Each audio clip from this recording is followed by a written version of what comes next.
우크라이나 전쟁을 보면서 그 생각이 났습니다. 이스라엘이 블레셋과 싸울 때 블레셋이 전력이 훨씬 더 강했었기 때문에 이스라엘이 블레셋의 지배당해서 꼼짝 못하던 시절이 있었습니다. 정말로 그 블레셋은 좋은 칼 가지고 있고 군사가 많고 꼼짝 못했던 거죠. 더더군다나 골리앗이라는 정말 보통 사람보다 2배나 큰 거구의 장수가 나와서 소리를 지르고 너희 중에 자신 있는 사람 있으면 나와서 나하고 한번 싸워보자 했을 때 벌벌 떨고 나가지 못했다. 그 전쟁은 그대로 두면 무조건 패배하는 전쟁이었습니다. 체구가 작았던 다윗이라는 청년이 나와서 정말 이스라엘 앞에 서서 내가 하나님의 이름으로 그 앞에 나간다고 정말 물맷돌로 던졌을 때 그가 거꾸로 져버리고 전쟁에 승리하였더라. 참 한 줄 신화같이 이렇게 느껴집니다. 그러나 오직 믿음으로 할 수 있고 믿음으로 볼 수 있는 일이 이런 것 아닌가. 그래서 참 우크라이나에도 하나님의 다스려 주심과 평화가 임하고 하나님 역사하시면 좋겠다 하는 마음이 듭니다. 오늘 요한복음 6장 말씀 봉독해 주셨는데요. 오늘 요한복음 6장을 보면서 여러분과 제 앞에도 하나님의 그런 은혜의 역사가 있기를 간절히 바랍니다. 오늘 6장 22절에 시작하면서 이튿날 바다 건너편에 서 있던 무리가 배 한 척 외에 다른 배가 거기 없는 것과 또 어제 예수께서 제자들과 함께 그 배에 오르지 아니하시고 제자들만 가는 것을 보았더니 하고 시작했습니다. 그러니까 이튿날 하고 시작하거든요. 그러면 하루 전인 어저께는 무슨 일이 있었냐면은 벌판에서 먹을 것이 없는데 예수님께서 소년이 가지고 있던 보리떡 5개 물고기 2마리를 가지고 5,000명 장정을 먹이는 전체적으로 10,000명이 넘었을 사람들이 배불리 먹고 12광절에 남았던 놀라운 사건이 일어납니다. 이거는 제자들도 체험했고 거기 있던 사람들도 체험했고 누구나 체험했습니다. 그야말로 기적이 일어난 것입니다. 배불리 먹었다. 그래 하늘에서 내린 떡을 배불리 먹었으니 기억이 안 날 리가 있겠습니까? 그 이튿날입니다. 그러니까 그 하루가 지나고 이튿날 건너편에 있는 무리들이 배 한 척 외에는 다른 배가 없는 것을 보고 어제 예수님과 제자들이 그 배에 오르지 아니하고 제자들 가는 것을 보았다 얘기합니다. 그러면서 이들이 예수님을 따라갑니다. 자기들이 찾아갔는데 예수님도 안 계시고 제자들도 없는데 그들이 생각을 한 것 같습니다. 항상 예수님과 제자들이 가장 많은 시간을 보냈던 갈릴리의 호숫가에 있는 가버나움이라는 동네로 가셨다 판단을 하고 이 사람들이 배를 타고 호수 맞은편으로 건너갑니다. 그래서 예수님을 찾아가는 장면으로 시작됩니다. 굉장한 열정인 거죠. 예수님을 만났고 어저께 그 떡을 얻어 먹었는데 물론 그 떡을 먹었던 사람들은 지금 또 배고픕니다. 2-3시간만 있으면 소화됐겠죠. 아무리 많이 먹었어도 서너 시간 있으면 다 소화됐을 텐데 배고픕니다. 배고파서 따라간 건 아닌 것 같습니다. 그러나 그들이 하루 전에 오병이어의 기적 현장에서 그것을 보고 한 말이 있습니다. 그래 사실은 6장 오늘 읽었던 앞에 절에 지난주에 나눈 말씀입니다만은 그들이 예수님의 그 기적을 보고서는 14절에 보면 예수께서 행하신 이 표적을 보고 말하되 이는 참으로 이 세상에 오실 그 선지자라고 이렇게 얘기합니다. 그 선지자, the prophet인 거죠. 그냥 선지자가 아니고요. 어떤 선지자가 아니라 바로 그 선지자라 누구냐면 하나님께서 모세를 통해 말씀하셨을 때 내가 후일 너와 같은 선지자 하나를 이스라엘 가운데 일으켜서 하나님 나라를 일으키시겠다 하는 약속을 하셨거든요. 그리고 구약 성경에 보면 반복해서 나오고 시편과 또 예언서와 오늘 나왔던 내용이 뭐냐면 바로 그 선지자 그분이 오시면 바로 메시아 그분이 오시면 구원자 이스라엘의 구원자 그분이 오시면 이런 종말의 세계가 열릴 것이다.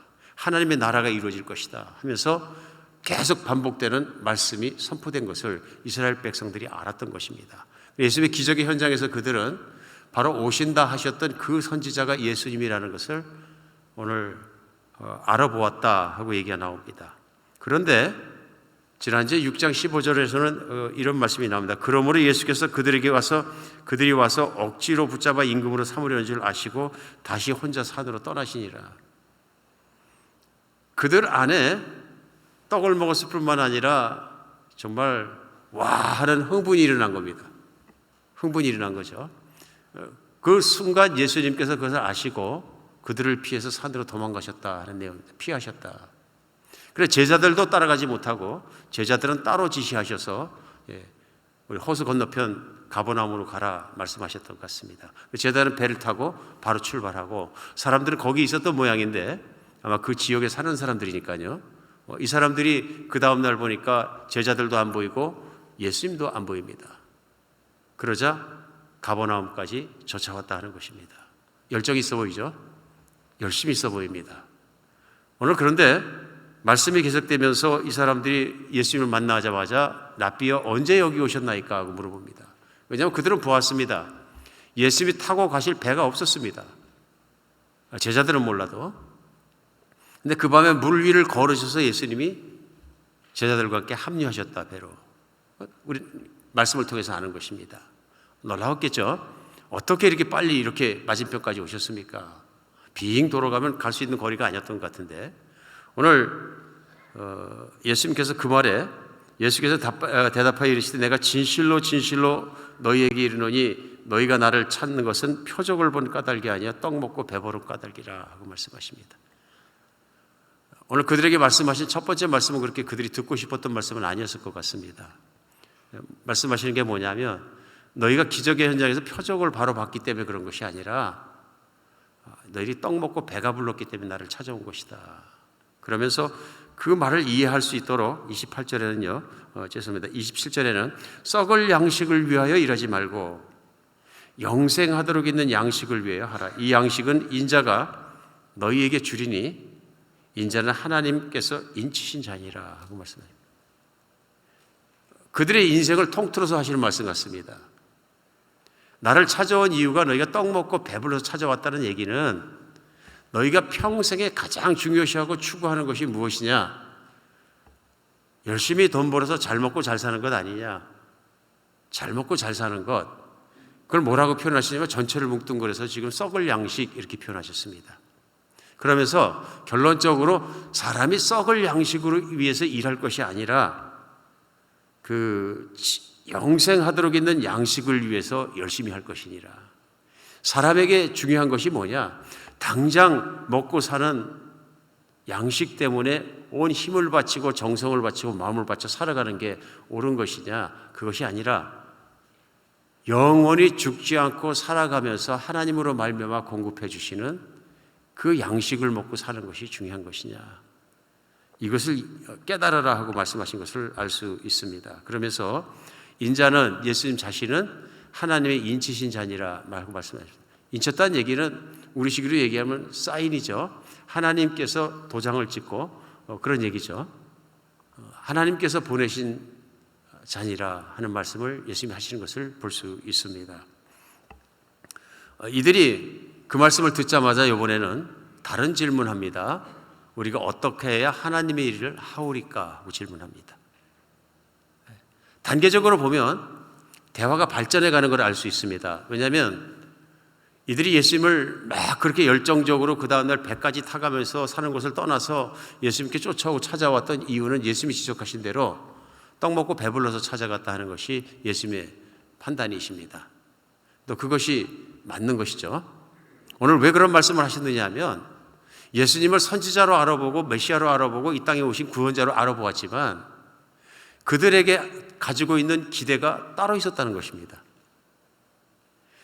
그들은 이 선지자가 왔기 때문에 이 선지자가 대단한 능력을 가지고 오병이어의 기적을 일으키고 5,000명, 10,000명도 먹이시는 이 기적과 능력을 가지고 당시에 우리의 사정과 형편 속에서 우리를 이렇게 세우고 로마보다 높고 로마보다 강하고 더 큰 나라를 이렇게 세울 수 있는 임금으로 알았다 이런 얘기죠.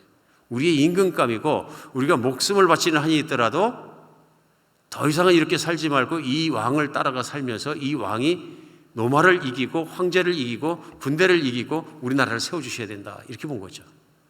그들의 초점이 어디 있냐면 여전히요 이 땅 가운데서 잘 먹고 잘 사는 것까지 거기가 끝입니다. 보이십니까? 예수님께서 이걸 보신 것입니다. 이걸 보셨기 때문에 그들이 찾고 있는 왕은 예수님이 아니라는 것입니다.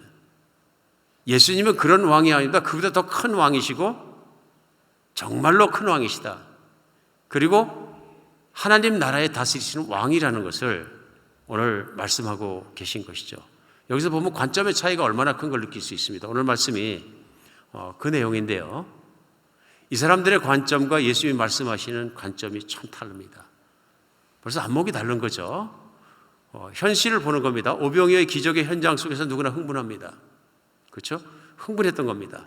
그러나 그걸 어떻게 보고 어떻게 해석할 것이냐 하는 관점에 따라서 해석이 차이가 날 수 있다는 것입니다. 오늘 그들이 원하고 바라고 추구하는 것이 이 땅에 있는 것이고 잘 먹고 잘 사는 것이기 때문에 예수님은 그것을 충족시켜 주시러 하늘로부터 오신 선지자요 구원자라는 것으로 이들이 바라보는 시각이었다는 것을 알 수 있습니다. 예수님이 이것을 거부하십니다. 거부하시고요. 오늘 말씀의 인자는 바로 하나님께서 보내주셔서 영생토록 있는 양식으로 보내주셨다. 오늘 말씀에서 단계별로 진행된 게 뭐냐면 이 땅에 있는 그런 구원자를 원했는데 오늘 예수님 말씀을 듣고 보니까 썩을 양식을 위해서 살지 말고 영원히 있는 양식을 위해서 추구하라 말씀하시니까 이 말씀이 우리가 너무 육신을 채우는 것만 생각을 하고 있으니까 영적인 걸 얘기하시는구나 하는 것을 깨달았습니다. 이것은 하나님 나라에 관한 것이고 하나님에 관한 것이구나. 이게 영적인 것이죠. 그러니까 영적인 관점에서 물어봅니다. 그 내용이 뭐냐면 우리가 어떻게 무엇을 하여야 하나님의 일을 하리까 하고 물어봅니다. 오늘 이 말씀 속에 발전해 가는 단계가 보이십니까? 오늘 그러자 예수님께서 설명해 주십니다. 29절에 예수께서 대답하여 이르시되 하나님께서 보내신 일을 믿는 것이 하나님의 일이니라. 어떻게 하여야 우리가 하나님 어떤 일들을 하여야 되리까 복수로 얘기하거든요. 이들이 생각하는 하나님의 일은 많습니다. 1년에 절기 3번 꼭 예루살렘에서 제사 드리는 것과 그 다음에 또 제사를 하나님이 말씀하신 데 따라 드리는 것과 또 말씀에 따라서 또 율법을 지키는 것과 할 일이 많습니다. 구체적으로 저희가 어떻게 하나님 일을 해야 하나님 나라에 들어가는 것입니까? 이런 질문이 됩니다. 예수님 한 가지만 말씀하셨어요. 단수입니다. 여기서는 하나님이 보내신 자를 믿는 것이 하나님의 일이니라. 한 가지입니다. 너희가 하나님이 보내신 이 누굽니까? 예수님을 믿는 것이 바로 하나님의 일이니라. 그것이 너희가 해야 되는 일이니라. 그것이 너희에게 필요한 일이라 하고 말씀하십니다. 대화가 진행하면서 이해하지는 못하는 그들에게 얘기합니다. 나는 하늘에서 내린 떡이다. 그러면서 그냥 떡이 아니라 생명의 떡이라고 말씀하십니다. 오늘 말씀 중에 이들은 너희가 나를 믿는 것이 모든 것이니라고 설명하신 예수님을 향해서 그럼 우리가 예수님을 믿을 수 있도록 보여주시는 표적이 무엇입니까? 하고 얘기합니다. 모세는 하늘에서 내려서 떡을 먹였습니다. 만나가 내 떡을 먹였습니다. 당신은 무슨 일을 할 것입니까? 하고 물어보고 있습니다.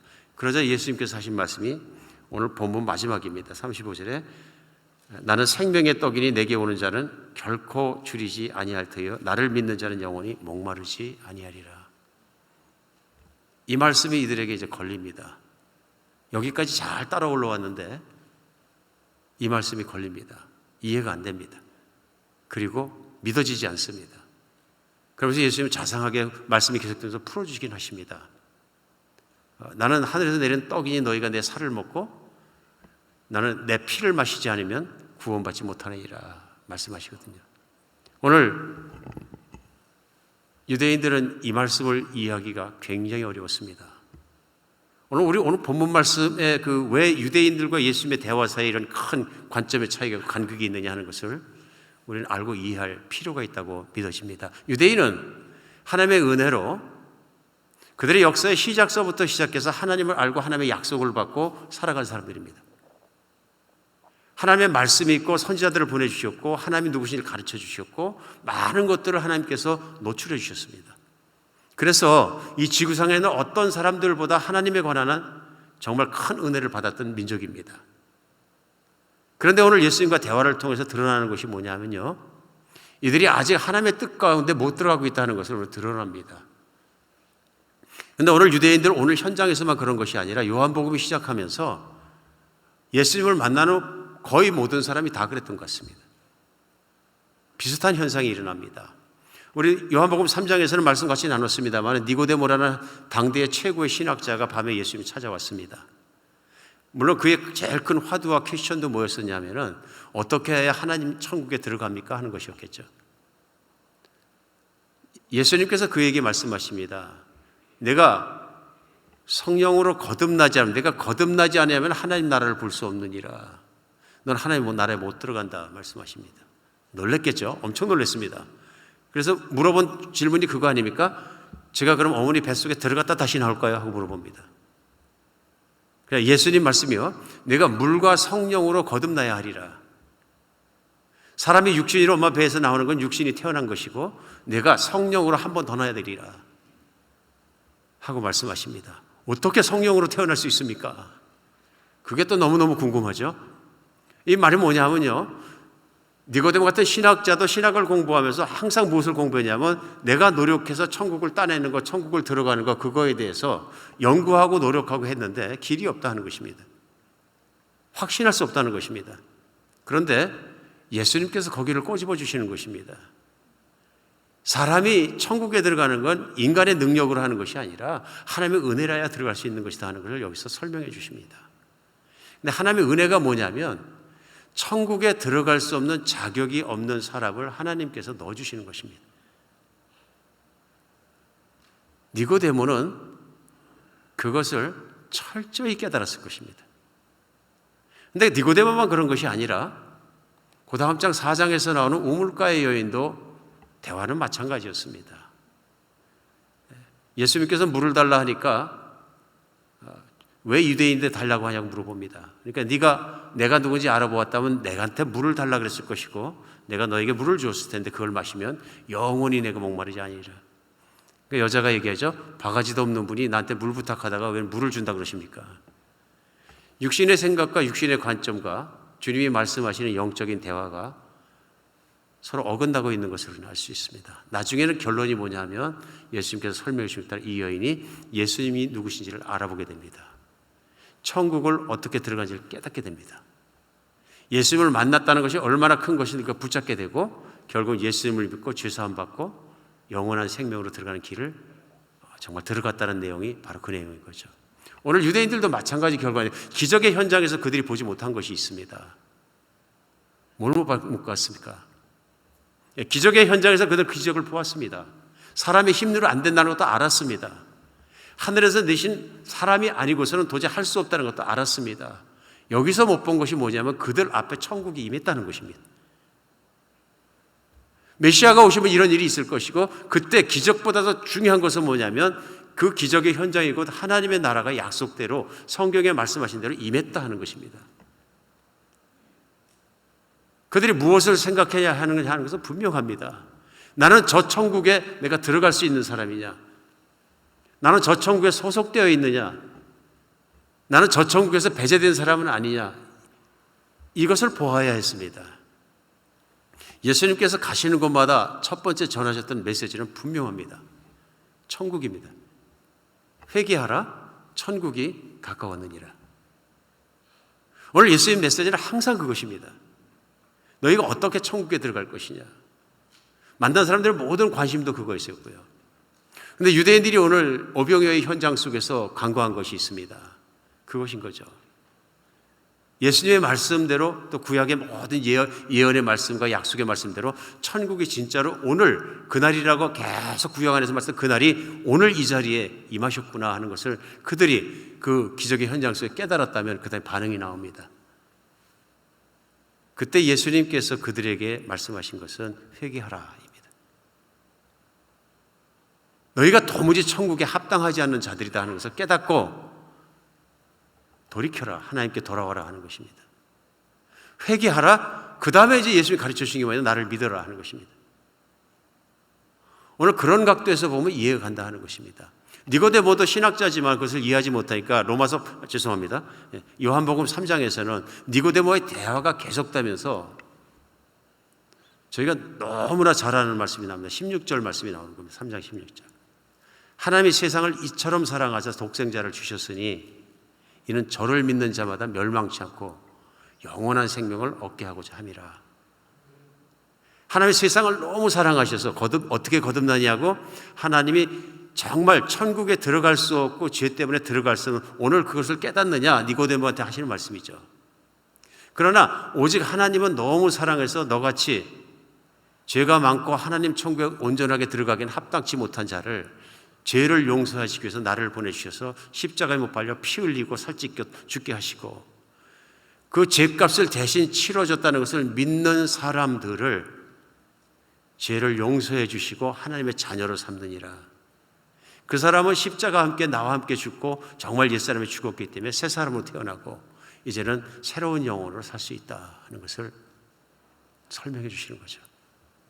마찬가지인 거죠. 오늘 6장에서도 예수님께서 오병이어 기적 뒤에 하신 말씀은 나는 하늘에서 내린 생명의 떡이라 그러시는 거죠. 이때 퀘스천은 왜 우리가 그 떡을 먹어야 합니까? 이렇게 돼야 합니다. 그러나 유대인들은 자기의가 너무 강했기 때문에 거기에 대해서 묻지도 않은 것입니다. 그러니까 메시아가 오셔도 그들이 기대한 건 뭐냐면 세상에서 구원받는 것이 다입니다. 로마인의 압제로부터, 세금을 수탈해가는 것으로부터, 모든 고통으로부터 우리를 구해주고 나라가 잘 살게 되고 그 왕 밑에 사는 것이 그들의 꿈이었던 것입니다. 예수님은 그런 것을 위해서 오신 왕이 아니시고 그보다 더한 왕이시다. 영원한 나라, 모든 것을 지으시고 만드신 주인이신 하나님께서 이 땅에 오셔서 그 하나님의 주인께서, 왕께서 그들을 지금 초청하고 계신 것이죠. 나를 믿으면 죄를 깨끗하게 용서하고 하나님과 함께 살 수 있다. 오늘 말씀 속에 빠진 것이 그것이 분명하다 하는 것입니다. 오늘 말씀 속에 저희가 깨달을 수 있는 것은 뭐냐면요, 이건 영적인 깨달음이 와야 합니다. 예수님을 믿는다는 것이 영적인 깨달음이 없이는 이게 믿어지지가 않는 것입니다. 그렇지 않습니까? 유대인들은 하나님을 알고 하나님에 대해 들었고 말씀을 외웠고 모든 생활을 수천 년간 했음에도 불구하고 말씀에서 약속하시고 일어난 그것이 현장이 되고 현장에 일어났을 때 바르게 고민하지 못합니다. 왜냐하면 바르게 보지 못했기 때문에요. 자기 의인의식이 너무 강했던 것 같습니다. 세상에서 하나님 말씀대로 사는 의인들이 없었다 하는 것입니다. 성경은 말씀합니다. 이 땅에 의인이 없나니 전혀 없나니 한 사람도 없나니 하나님의 의처럼 하나님의 의로움처럼 다 의로울 사람이 없다 그런 얘기입니다. 그렇지 않습니까? 오늘도 우리 살아가면서 그런 생각할 수도 있습니다.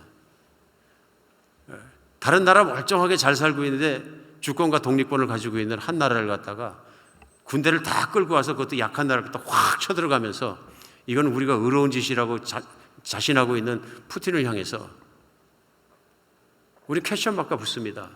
정말 그게 의로운 짓인가? 정신 나가지 않고서야 그걸 어디다 의롭다고 하겠는가? 그렇지 않습니까? 그러니까 우리가 볼 때는 불의한 짓이 분명합니다. 죄인 것이 분명합니다. 그럼에도 불구하고 자기 확신에 있는 푸틴 같은 사람들은 이것이 의로운 일이 분명하고 우리 러시아 사람들이 다 좋아하는 일이고 이게 합당한 일이라, 해야 되는 일이라. 자기의 잘못된 관점을 가지고 잘못 휘말리게 되면 이거 기준을 모르는 관점을 갖게 된다. 그것이 흔들리게 된다 하는 것을 우리는 알 수 있습니다. 예수님은 인간이 생각하고 기대했던 그걸 홀딱 뒤집으셨습니다. 사람들은 노력해 천국 가는 줄 알았는데 하나님께서는 그것보다 더 사람을 사랑하신다는 것을 예수님을 보내주셔서 확인해 주시는 겁니다. 자격이 없고 능력이 없는 인간을 영원히 살 수 있는 길을 열어주신다는 것입니다. 오늘 메시지는 동일하게 그것이지만 인간의 관점이 잘못됐을 때 소위 뭐라고 표현해야 되나요? 영적인 안목인데 영어로 discernment, discernment가 잘못되면 이것이 어떻게 되느냐 하는 것을 오늘 분명히 알 수 있습니다.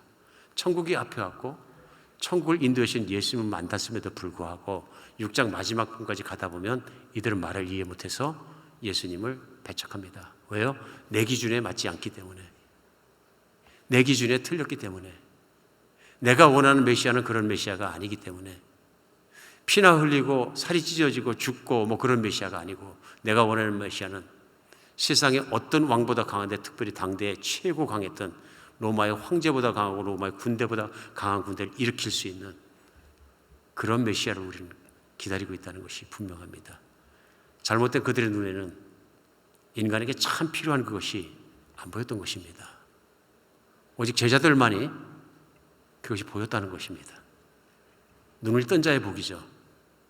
오늘 말씀 속에서 우리 정말 은혜가 무엇인가 하는 것을 생각해 볼 수 있습니다.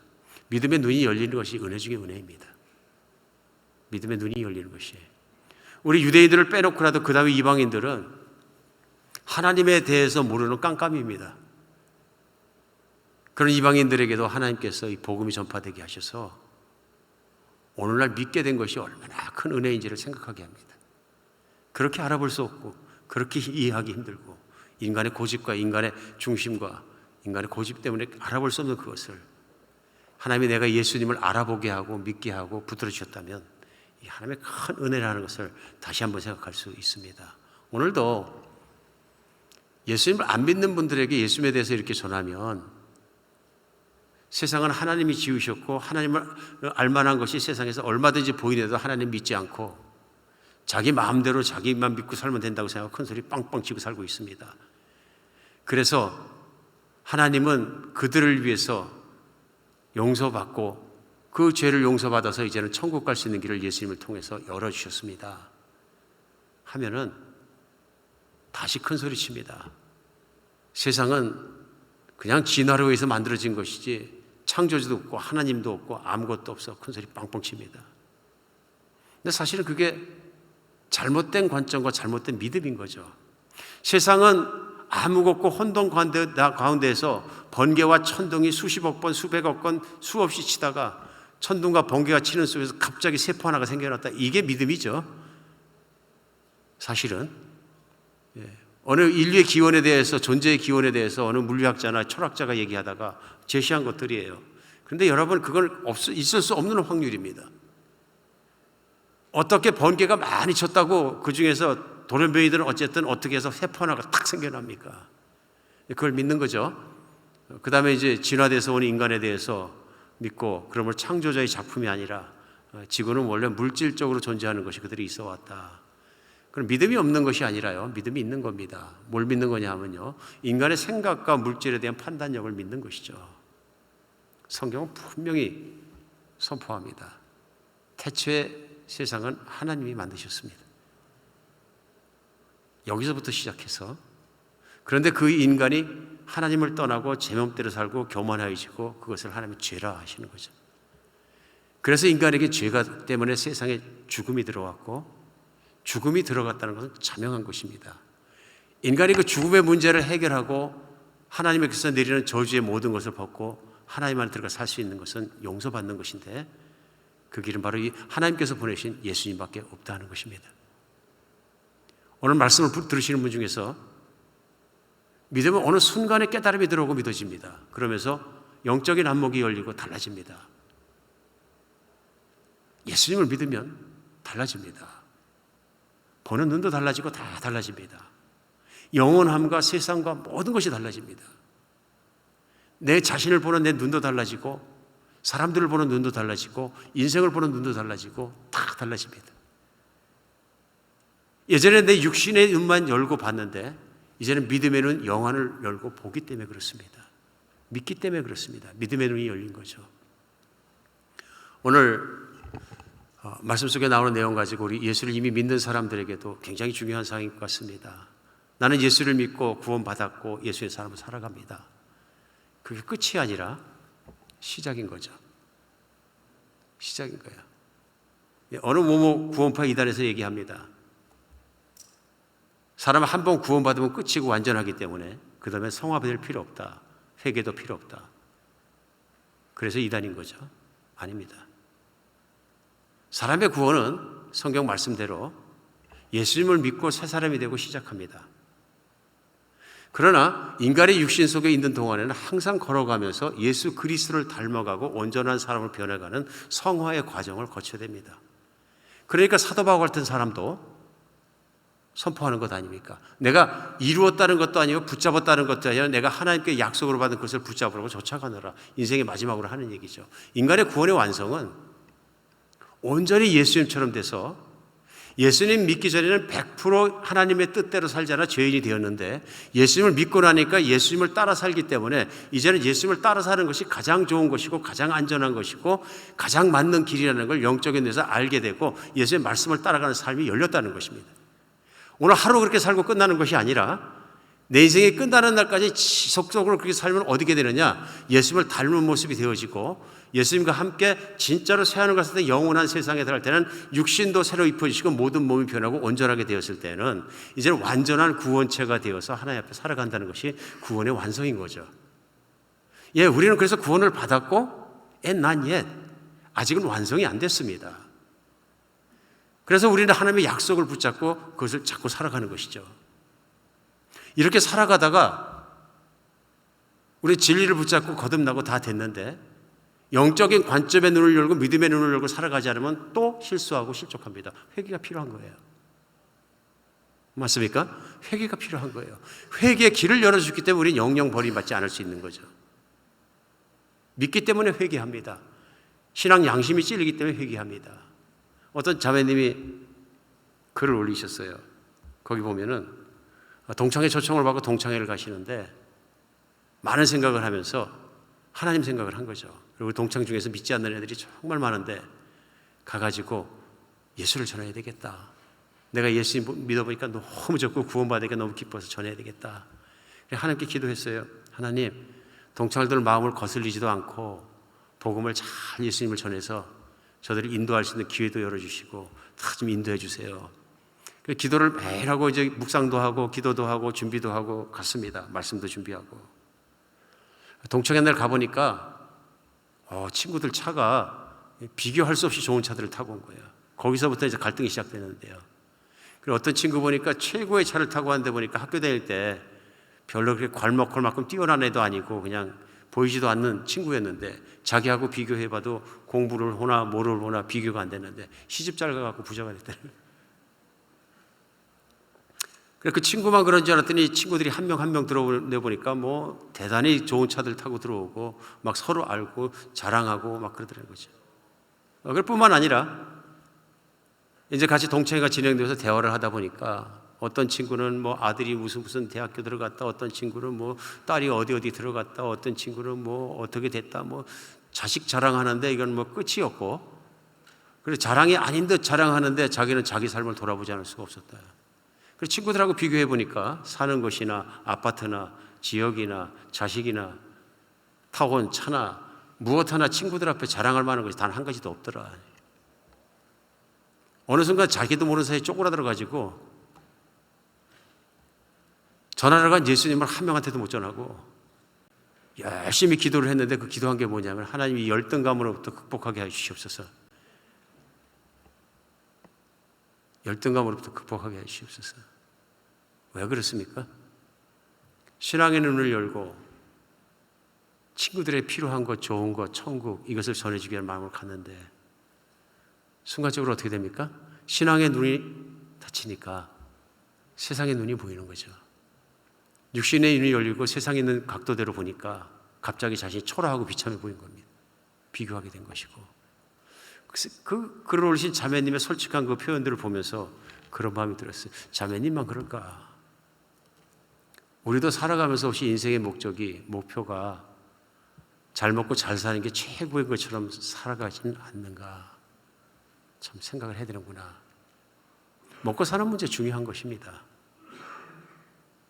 그런데 먹고 사는 것 때문에 하나님을 믿는 일에서 우리가 멀어진다면 그거는 오늘 예수님이 말씀하신 대로 썩을 양식을 위해서 인생을 다 바친 거죠. 양식이 있어야 되는 건 맞지만 하나님도 안다 그러시는 거죠. 마태복음 6장 예수님 말씀대로 하늘에 계신 아버지께서도 너희에게 그런 양식이 있어야 되는 줄 아신다. 새도 먹이고 동물도 먹이고 미물도 먹이신 하나님이 너를 안 먹이시겠느냐. 그런데 모든 인생을 걷다 걸고 모든 인생을 걷다 걸어서 그것을 위해 공부하고 그것을 위해 뛰고 그것을 위해 애쓰고 그것을 위해서 스트레스 받고 그것을 위해 쓰러지고 그러다 보면 그것을 채우고 잘 먹고 잘 살아 더 갖는 것을 위해서 내 몸도 버리고 인생도 버리고 다 버리고 뛰어간다면 얼마나 어리석으냐 그러신 거죠. 얼마나 어리석으냐. 얼마나 세상적인 관점이냐 하는 것입니다. 우리가 살아가면서 성화된다는 것이 얼마나 중요한 걸 보게 됩니다. 여기서 성화가 무엇입니까? 예수님처럼 자유롭고 예수님처럼 평안을 갖고 예수님 안에서 누리는 것이죠. 예수님이 이 땅에 오셔서 돈 한 푼 들지 않으셔도, 예수님이 이 땅에 오셔서 아무것도 갖지 않은 집도 없으셔도 초라하게 사지 않으셨습니다. 아버지의 약속이 있고 그 길을 가시기 때문에 그렇습니다. 오늘 예수님을 믿는다는 것은 정말로 이 세상에서 하나님의 아버지의 사랑받는 자녀가 되었고, 이제는 정말 주님의 그 모든 주신 은혜를 누리고 사는 것이기 때문에 내가 세상에서 밥 먹을 것만 있으면 감사하고, 그저 옷 입을 것만 있어도 감사하고, 뭐 수치들 가릴 수 있으면 그걸로 감사하고 살아갈 수 있는 자족감이 생기지 않겠느냐 하는 것입니다. 왜요? 더 큰 것이 채워졌기 때문에.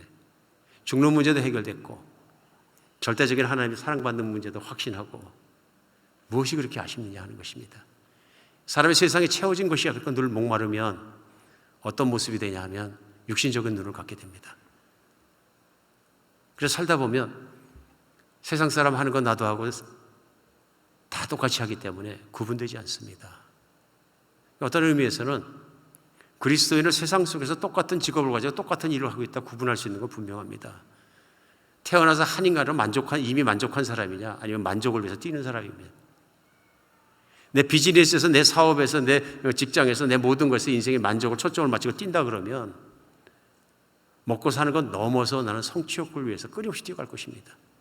얼마를 가져야 모를 정도로 끊임없이 뛰어갈 것입니다. 그것이 얼마나 우리를 망가지게 하는지 모릅니다. 결국은 똑같이 육신적인 생각이죠. 똑같은 방식으로 경쟁하고 똑같은 방식으로 살아가고 똑같은 방식으로 갖기 위해서 노력해서, 내가 성공할 수 있다면 거짓말도 하고, 성공할 수 있다면 법도 어기고, 성공할 수 있다면 경쟁하면서 상대방을 의가 아닐지라도 내 잔인하게 누르기도 하고, 사랑을 보이지 않고 사랑하지 않고 그와 경쟁하고 미워할지라도 내가 이겨야 된다는 그 마음속에 살아가지 않겠습니까? 맹수 같은 인생을 살게 되는 거죠. 예수님의 사람이 사는 인생은 맹수 같은 인생이 아닙니다. 초식동물 같은 인생이 돼요. 주어지신 것에 감사하면서 누굴 잡아먹을 것이 아니라 자기가 하나님 안에 만족하고 살아갈 수 있어야 되는 것이죠. 우리는 관점이 얼마나 중요한 것인가 오늘 말씀 속에서 다시 봅니다. 나는 예수님을 믿습니다 그래도 관점이 잘못되면 내 육신의 만족과 세상에 있는 것을 믿습니다 하고 열광적으로 미치듯이 따라다닐 수 있습니다. 예수님께서 거부하십니다. 그렇죠. 우리 예수님 바르게 믿기 위해서 첫 번째 필요한 것은 뭐냐면 내가 천국에 들어갈 자격이 없는 자라는 것입니다. 사랑받을 자격도 없는 자라는 것입니다.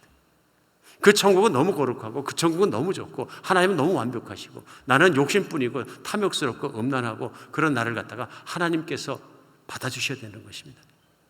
예수 믿으면 노력이 아니라 은혜로 그 길을 열어주신 거죠. 오늘 말씀 안에서 우리 깨닫는 것이 그것입니다. 예수님만 계시면 다 되는 것입니다. 그래서 예수님 맡기라 그러시는 거죠. 그래서 믿는 사람의 삶은 확실히 영적인 눈이 열려서 똑같이 보더라도 보는 것이 틀린 겁니다. 누가 그 얘기를 했어요. 아인슈타인과 다윗이 성경을 똑같이 아름다운 성경을 보게 되면 무슨 말을 할까?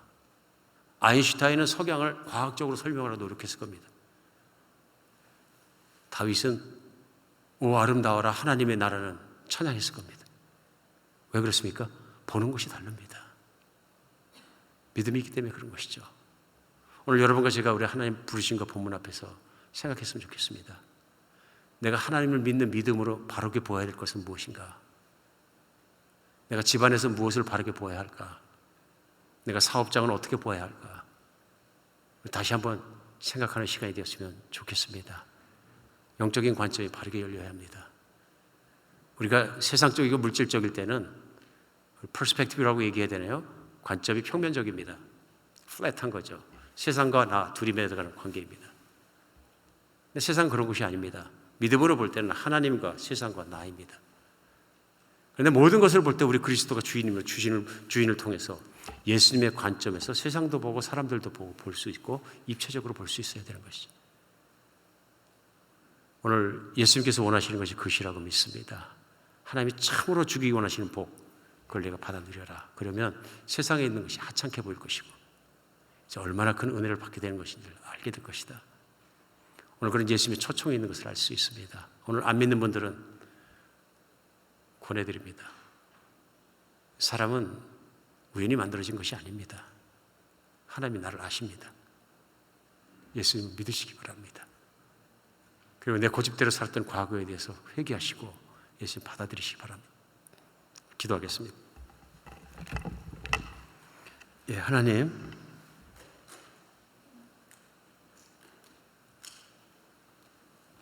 저희가 고집스럽습니다. 내가 본대로 내 방식대로 내 것만 보려고 노력합니다. 그것이 망가지면 큰일 나는 줄 압니다. 주님께 온전히 자신을 맡기지도 못합니다. 주님, 이 시간 말씀 안에서 저희가 깨닫습니다. 주님 안에 있는 것이 영원한 길이고 주님 안에 주님을 믿고 주님을 따라가는 것이 최고의 길인 것을 오늘 정말 주님을 받아들이지 못하고 거부하는 사람들 앞에서 느낍니다. 하나님, 항상 주님을 믿는 사람으로서 또한 바르게 살 수 있도록 도와주시고 주님께서 보시는 것처럼 저희도 보고 주님께서 깨달으시는 것처럼 저희도 깨닫고 바로 살아갈 수 있도록 붙들어 주시옵소서. 예수 그리스도 이름으로 기도합니다.